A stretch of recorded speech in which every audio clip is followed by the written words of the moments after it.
Apps और online work करने का प्रयास किया, जिसके चलते इनके ऊपर ऑनलाइन ऐप्स का कर्ज बढ़ता गया। और ऑनलाइन ऐप्स में यही होता है कि जब आप ऐप डाउनलोड करते हैं तो परमिशंस में आपकी कॉन्टैक्ट लिस्ट, फ़ोटोज़ वगैरह शेयर हो जाती हैं जो आप रियलाइज़ नहीं करते, और उन्हीं फ़ोटोज़ और उस कॉन्टैक्ट लिस्ट को यूज़ करते हुए इन्होंने इनको ब्लैकमेल किया है, और जिसके चलते प्रताड़ित होकर इन्होंने सुसाइड किया। आत्महत्या कर ली। दो पति और पत्नी ने पहले फांसी लगाकर आत्महत्या।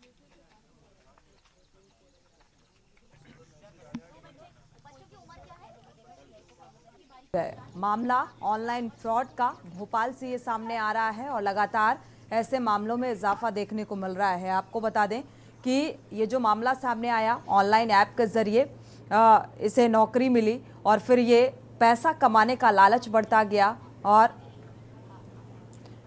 और इसी के जरिए ऑनलाइन फ्रॉड का शिकार हो गया, क्योंकि कंपनी ने प्रेशर बनाना शुरू कर दिया और लोन भी कंपनी से ले लिया। तो अब इसकी भरपाई कैसे हो पाती, क्योंकि फाइनेंशियली आर्थिक इतना लोड, और इसे कैसे भरा जा सकता था। तो ये आसान तरीका एक नजर आया कि हम अपनी जान दे देते हैं। लेकिन पिछले कुछ अरसे से अगर देखा जाए तो ऑनलाइन फ्रॉड में काफ़ी इजाफा देखने को मिला है। अगर 3 साल का जिक्र करें तो पिछले 3 साल में करीब 39% जो भारतीय परिवार हैं वो ऑनलाइन फ्रॉड का शिकार हुए हैं। और ऐसे मामलों में जांच होती है, कार्रवाई किस तरीके से होती है, इन तमाम बिंदुओं पर हम चर्चा करेंगे। हमारे साथ आशीष यादव जुड़े हुए हैं, साइबर एक्सपर्ट हैं। स्वागत है आपका इस चर्चा में शामिल होने के लिए। अनुज दयाल हैं, अधिवक्ता हैं हाई कोर्ट के, आपका भी स्वागत है इस चर्चा में शामिल होने के लिए। संवाददाता सुनील मालवीय जुड़े हुए हैं भोपाल से, इस पूरे मामले को लेकर प्रतिक्रिया जानते हैं। सुनील मालवीय, आपका रुख करेंगे, इस मामले में क्या कुछ जांच पड़ताल में निकलकर सामने आ पाया है अब तक? जी देखिए, बिल्कुल निश्चित तौर से एक जो गुरुवार शुक्रवार को जो घटना हुई है दरमियानी रात में, एक मन को झकझोर कर देने वाली घटना है। इस मामले को अब तक जो एक एसआईटी टीम बना दी गई, एसआईटी टीम जांच कर रही है। एसआईटी टीम ने जो बैंक का स्टेटमेंट लिया है, बैंक के स्टेटमेंट के आधार पर ही और आज्ञा के खिलाफ मुकदमा दर्ज कर दिया गया है। और जो बैंक की जो डिटेल है, जो एसबीआई बैंक थी जो पीड़ित की, उस बैंक की पूरी डिटेल जो एक्सपर्ट की जो टीम है, जो एसआईटी की टीम है, एसआईटी की टीम ने बैंक को लिख दिया वो, जिसके बाद बैंक की डिटेल आने पर ही सारी जो जांच सुशील, है देखा जाए सुनील मालवीय, एक सुसाइड नोट जो मिला है जिसके आधार पर जांच पड़ताल की जा रही है, सुसाइड नोट में क्या उस ऐप का जिक्र किया गया जिसके जरिए ये फ्रॉड का शिकार हुआ शख्स? जी बिल्कुल निश्चित तौर से सुसाइड जो नोट मिला है, 4 पेज का नोट मिला है। Page number 1, page number 2, page number 3, page number 4। उस सुसाइड नोट में वो जो पीड़ित व्यक्ति है उनने जिक्र किया है कि मैं मतलब मेरी जो अच्छी खासी फैमिली थी, इसको किसकी बुरी नजर लग गई, और तमाम ऐसे जो बिंदु हैं उसमें लिखे हैं कि लोन जो ऑनलाइन जो ऐप से लोन लिया था, उस लोन के दलदल में मैं फंसता चला गया। और कुछ ऐसी जो वीडियोस फोटोज हैं, वो जो रिश्तेदार हैं, कॉन्टेक्ट है, उनके रिलेटिव उनको वो फोटोज वगैरह भेज दी गई और पैसे की डिमांड भी करने लगे। तो कहीं ना कहीं जो उसको इश्यू करना फैमिली हो प्रताड़ित होकर उनने ऐसा कदम उठाया। जी फिलहाल अभी स्थिति स्पष्ट होती नजर नहीं आ रही है, जिस तरीके से जो जानकारी आपके आधार पर सामने आ रही है, क्योंकि यहाँ पर एक ऐप के जरिए ये ठगी का शिकार हुए और एक क्लिक में पैसे कमाने का लालच इतना बढ़ जाता है। और सबसे अहम बात, पिछले कुछ अरसे से अगर देखा जाए तो फ्रॉड के, ऑनलाइन फ्रॉड के मामलों में इजाफा देखने को मिला है। और सबसे अहम बात, इंसान की जिंदगी की कमाई जो है वो एक क्लिक में चली जाती है। और लगातार ऐसे मामले सामने आ रहे हैं, बावजूद इसके अवेयरनेस के लिहाज से भी कई तरीके के जो मैसेजेस हैं वो वायरल किए जाते हैं लोगों को अवेयर करने के लिहाज से, फिर भी अभी भी अवेयरनेस की कमी देखने को मिल रही है और लोग ऑनलाइन का शिकार हो रहे हैं, ऑनलाइन फ्रॉड का। हमारे साथ आशीष यादव, साइबर एक्सपर्ट भी जुड़े हुए हैं, हाईकोर्ट के अधिवक्ता अनुज दयाल भी जुड़े हुए हैं। आशीष यादव जी, आपका रुख करेंगे। यहाँ पर पिछले 3 सालों में अगर देखा जाए तो 39% जो है इजाफा हुआ है ऐसे ऑनलाइन फ्रॉड को लेकर। आखिर क्या वजह है कि लोग एक क्लिक में अपना सब कुछ गंवा देते हैं और लगातार ऑनलाइन फ्रॉड के मामले बढ़ते जा रहे हैं? हम एक्चुअली अवेयरनेस की थोड़ी सी कमी है लोगों के बीच में साइबर फ्रॉड्स को लेके। और ये ना जिन लोगों को फ्रॉड बना रहे हैं, क्योंकि आपके स्कैमर्स हैं, ये mostly middle class, lower middle class के लोगों को ही टारगेट करते हैं, जिनको, जैसे जो अभी प्रेजेंट जो केस है मध्य प्रदेश का, तो मुझे थोड़ा बहुत समझ में आया, उसमें ये था कि इनके एग्जिस्टिंग लोन्स भी थे, प्लस इन्होंने वाया टेलीग्राम किसी ऐप को ज्वाइन किया था, फाइनेंस कंपनी थी, जो कि इनको शायद कुछ खरीदने पे कुछ रिटर्न्स का प्रॉमिस कर रही थी। और तो ये एक चीज जो शायद मुझे लगता है कि सबको अवेयर होना चाहिए और थोड़ा सा अवेयरनेस इसकी और गवर्नमेंट को बढ़ानी चाहिए। आशीष जी, आपका वापस से रुक करेंगे, आपकी आवाज़ थोड़ी डिस्टर्ब हो रही है और क्लियर नहीं मिल पा रही है। क्लियर आएगी तो ज़रूर संपर्क करेंगे। हमारे साथ हाई कोर्ट के अधिवक्ता भी जुड़े हुए हैं, अनुज दयाल जी।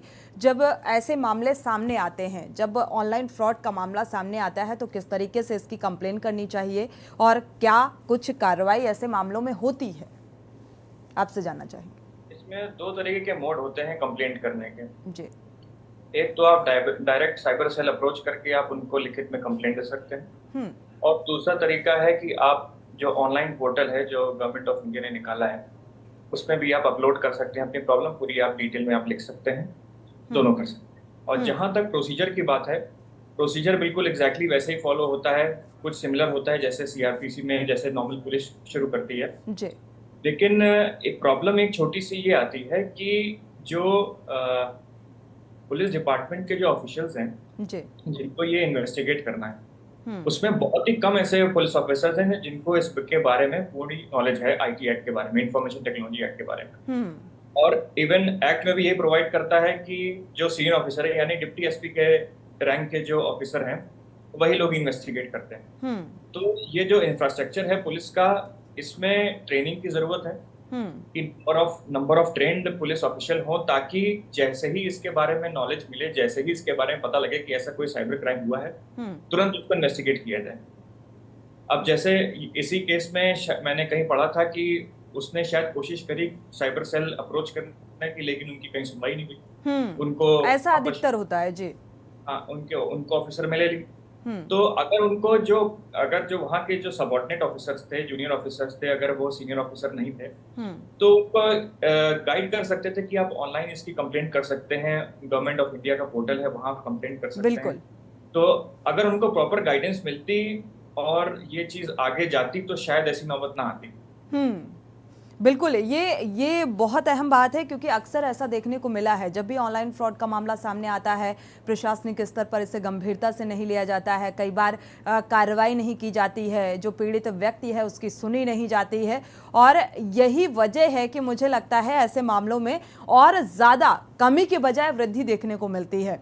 ऐसे मामलों में एक प्रशासनिक जिम्मेदारी भी बनती है कि ऐसे जो ऐप हैं, हालांकि अवेयरनेस का प्रयास लगातार किया जाता है, कई बार मैसेजेस के थ्रू जो मैसेजेस वायरल होते हैं, अक्सर देखा गया होगा व्हाट्सएप में ऐसे मैसेजेस आते हैं कि अवेयरनेस के लिहाज से कि अगर कोई ऐसा लिंक आता है तो आप क्लिक ना करें, अपनी इन्फॉर्मेशन किसी को ना दें, तमाम ऐसी चीज़ें निकलकर सामने आती हैं। हमारे साथ लगातार हमारे संवाददाता भी जुड़े हुए हैं, सुनील मालवीय का रुख कर लेते हैं। सुनील मालवीय, देखा जाए तो इस मामले में कितने लाख का लोन लिया था इस शख्स ने?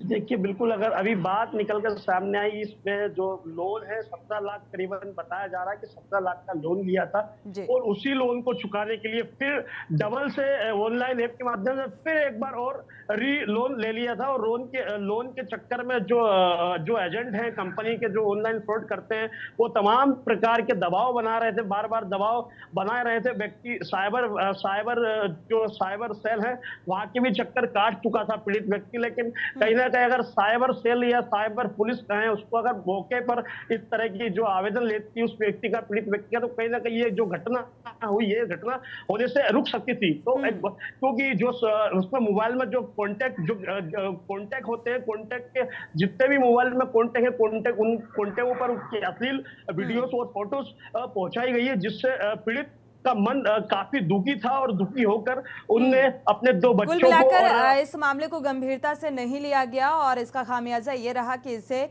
अपनी जान गंवानी पड़ी, यानी कि पहले बच्ची को जहर दिया और फिर ये दंपत्ति जो है वो फांसी पर झूल जाता है।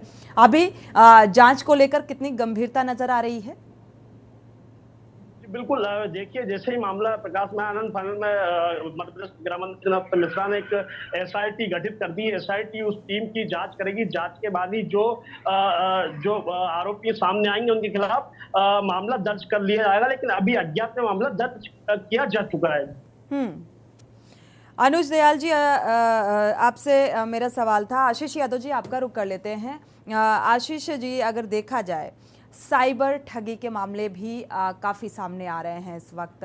लगातार गेम के ज़रिए भी ऑनलाइन फ्रॉड हो रहा है, तो ये कैसे इतना आसान होता है? और क्योंकि अलग अलग तरीके से ये फ्रॉड सामने आ रहे हैं, ये ऐसे कैसे आम इंसान को अपनी जद में ले लेना या एक क्लिक से उसकी सारी कमाई चली जाना, ये कैसे इतना आसानी से पॉसिबल हो जाता है?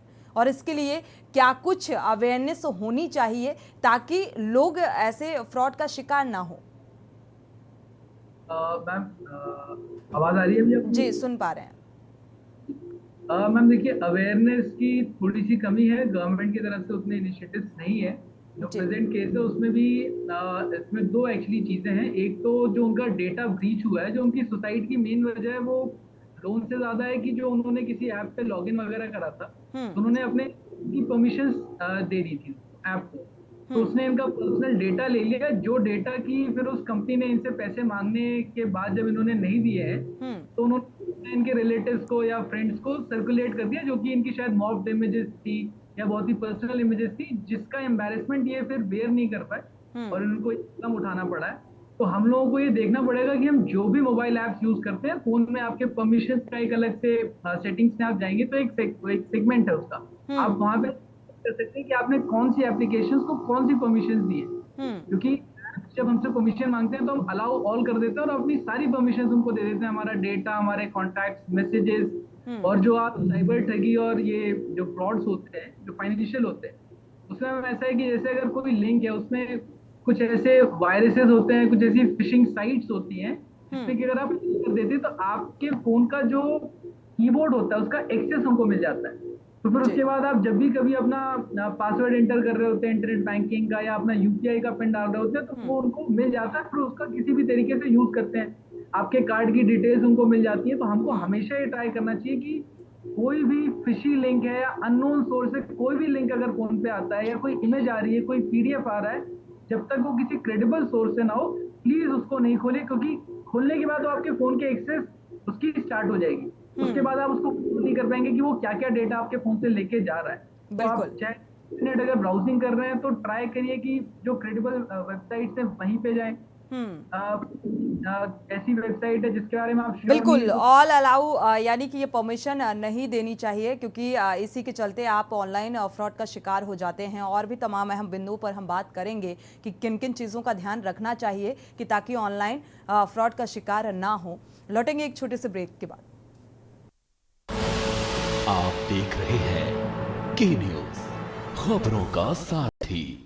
ब्रेक से वापस आ रहे हैं। ऑनलाइन फ्रॉड को लेकर हम मुद्दे की बात में चर्चा कर रहे हैं, क्योंकि आजकल लगातार देखने को मिल रहा है, पिछले कुछ 3 सालों में और ज़्यादा ऐसे मामलों में वृद्धि देखने को मिली है, यानी कि 39%। आप समझ सकते हैं ये फीसदी दर कितनी ज़्यादा है। ऑनलाइन फ्रॉड का लोग शिकार हो रहे हैं और ऐसे में प्रशासनिक स्तर पर भी गंभीरता नहीं बरती जा रही है, क्योंकि कई बार लोग कंप्लेन करते हैं और उनकी कंप्लेन को इतनी गंभीरता से नहीं लिया जाता है, नज़रअंदाज कर दिया जाता है। हमारे साथ अनुज दयाल जी भी हाईकोर्ट के अधिवक्ता बैठे हुए हैं। अनुज दयाल जी, आपका रुख करेंगे। अगर देखा जाए यहाँ पर, जैसा कि हमारे संवाददाता बता रहे हैं कि ये शख्स जाता है, कंप्लेन भी करता है, लेकिन सुनवाई नहीं होती और फिर इसके बाद ये कदम उठा लिया जाता है। अब इसके बाद अगर कोई भी इसके परिवार का सदस्य है तो वो क्या पहल कर सकता है प्रशासनिक या कानूनी कार्रवाई को लेकर? हाँ, बिल्कुल कर सकते हैं। अब भाई उनके सबसे नियरेस्ट रिलेटिव शायद उनके फादर या मदर या उनके भाई होंगे, तो वो बिल्कुल इन्वेस्टिगेशन स्टार्ट करवा सकते हैं, कंप्लेंट लॉन्च करा सकते हैं। और अगर कंप्लेंट अगर नहीं हुई है तो, अगर कंप्लेंट हो गई है तो बहुत अच्छी बात है, उस पर बिल्कुल इन्वेस्टिगेशन जल्दी से जल्दी हो। और अगर नहीं हुई है तो उसको प्रोसिक्यूट करने के लिए, उसकी पैरवी करने के लिए उनके घर के मेंबर्स बिल्कुल आगे उसको प्रोसीड कर सकते हैं। कई बार देखने में आता है, जैसा कि अभी हमारे संवाददाता बता रहे हैं कि इस मामले को लेकर एसआईटी जो है वो जांच पड़ताल कर रही है, जांच की जा रही है। तो ऐसे मामले में फिर आगे क्या, जांच में अगर ढिलाई बरती गई और इसे बीच में ही अधूरा छोड़ दिया गया तो किस तरीके का स्टेप उठाया जा सकता है? अगर जो कंप्लेनेंट जो भी रहेंगे, क्योंकि अभी वो तो नहीं रहे, पूरा परिवार नहीं रहा, लेकिन उनकी तरफ से जो भी पैरवी करने वाला होगा, अगर उनको लगता है कि हमारी इन्वेस्टिगेशन ठीक से नहीं हो रही है, तो वो कंसर्न कोर्ट में एप्लीकेशन दे सकते हैं। कह सकते हैं कि हमारा अभी तक कोई स्टेटमेंट नहीं लिया या अभी तक कोई उन्होंने कार्रवाई नहीं करी, इतने दिन हो गए। तो अगर ऐसी एप्लीकेशन वो कंसर्न कोर्ट में देंगे जहां पर मॉनिटर हो रहा है, क्योंकि हर इस पुलिस स्टेशन का या हर इन्वेस्टिगेटिंग एजेंसी का कंसर्न कोर्ट होता है, तो उसी हिसाब से वहां पर कोर्ट में एप्लीकेशन दे के वो उसको पैरवी के लिए दे सकते हैं कि प्रॉपर इन्वेस्टिगेशन नहीं हो रहा है और इतना समय हो गया है, इसमें ये ऐसा होना चाहिए, तो बिल्कुल उसको अप्रोच कर सकते हैं कोर्ट में। बिल्कुल। सुनील मालवीय, आपका रुख करेंगे यहाँ पर। जो ये शख्स है जिसने जान दे दी, आत्महत्या कर ली दंपति ने और बेटी को जहर दे दिया, तो इसके परिवार की तरफ से कौन पैरवी करता हुआ नजर आ रहा है और कौन अभी परिवार में मौजूद है? देखिए, ये जो परिवार है इसका एक मध्य प्रदेश के मूलतः रीवा के अंबा गांव के रहने वाले हैं और इनके परिवार में दो सगे भाई और हैं इनके, जो भोपाल में रहते हैं और इनके माता पिता भी हैं जो मध्य प्रदेश के रीवा के अंबा गांव के निवासी है, वहां पर रीवा में रहते हैं। तो कहीं ना कहीं भाइयों की तरफ से भी पैरवी की जा रही है और जो परिवार का तो आरोप ये है कि हमारे जो परिवार के जो उनके फादर्स हैं उनका निश्चित तौर से आरोप ये है कि ऐसा हो ही नहीं सकता, हमारा लड़का सुसाइड कर ही नहीं सकता। कहीं ना कहीं इस मामले में मर्डर हुआ है और इसकी सीबीआई जांच की जाए और इसमें तो मामला ही पूरा बदल जाता है। फाइनल कमेंट आपका ले लेते हैं आशीष यादव जी, क्योंकि साइबर एक्सपर्ट हैं आपका। चैरिटी फ्रॉड भी होता है, कई बार ऑनलाइन उपहार कार्ड फ्रॉड भी होता है, तरह तरह के जो ऑनलाइन फ्रॉड भी हैं वो भी सामने आते हैं। नकली डाक money order, internet ticket fraud, social media fraud, इस तरीके के जो फ्रॉड आते हैं, इसको लेकर आप फाइनल कमेंट बहुत कम शब्दों में जानना चाहेंगे कि आखिर कितना अवेयरनेस ज़रूरी है और क्या कुछ ध्यान रखना चाहिए एक आम इंसान को कि फ्रॉड का शिकार ना हो?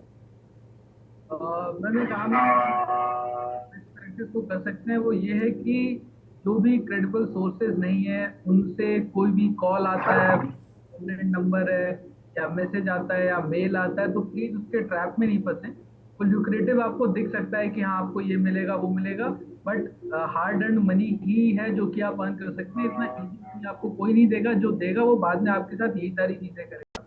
तो हमेशा इस चीज का ध्यान रखें कि जो भी क्रेडिबल सोर्सेज नहीं है, चाहे वो मेल हो, सोशल मीडिया हो, फोन हो, मैसेज हो, प्लीज उस पर क्लिक ना करें, क्योंकि एक बार आपने क्लिक किया फिर आपके साथ ये चीजें होना बहुत बड़ा ऑब्वियस है और गवर्नमेंट उसके बाद बहुत ज्यादा आपकी हेल्प नहीं कर पाएगी। बिल्कुल, शुक्रिया आप सभी का इस चर्चा में शामिल होने के लिए। आपका भी सुनील मालवीय जानकारी साझा करने के लिए बहुत बहुत शुक्रिया। अनुज दयाल जी आपका भी बहुत बहुत शुक्रिया। आशीष यादव जी आपका भी बहुत बहुत शुक्रिया।